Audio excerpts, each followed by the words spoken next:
look, you take a text, you can interpret it a variety of ways, but that's not right. This is where the postmodernists went wrong, because what you're looking for in a text, and in the world for that matter, is sufficient order and direction. So then we have to think, well, what does sufficient order and direction means?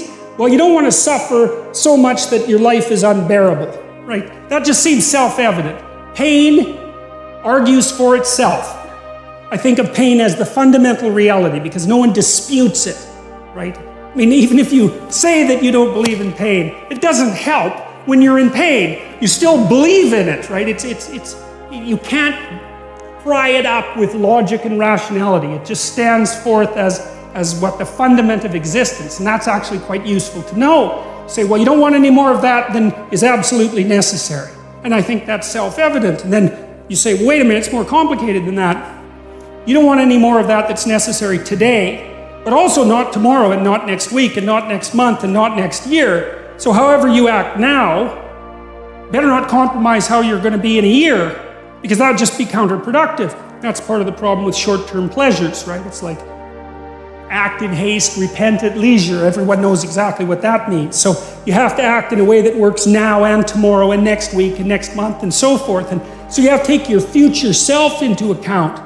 And human beings can do that. And taking your future self into account isn't much different than taking other people into account, right? Because I remember there's this Simpson episode, and Homer downs a quart of mayonnaise and vodka.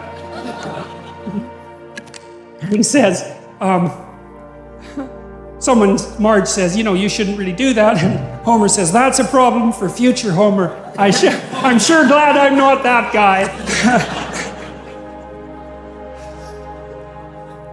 That's so ridiculously comical, But you see, we have to grapple with that. And so the you that's out there in the future is sort of like another person.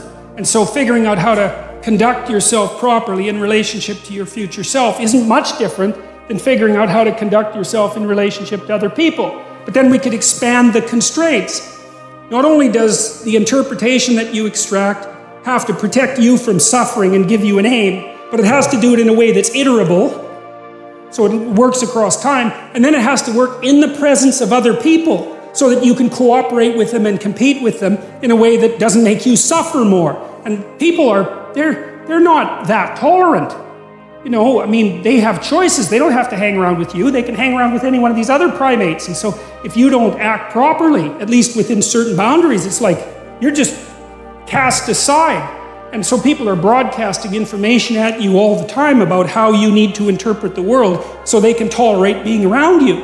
And you need that because socially isolated, you're insane and then you're dead. No one can tolerate being alone for any length of time.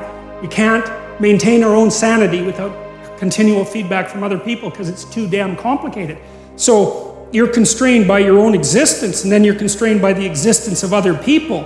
And then you're also constrained by the world. If I read Hamlet and what I extract out of that is the idea that I should jump off a bridge, it's like it puts my interpretation to an end rather quickly. It doesn't seem to be optimally functional, let's say.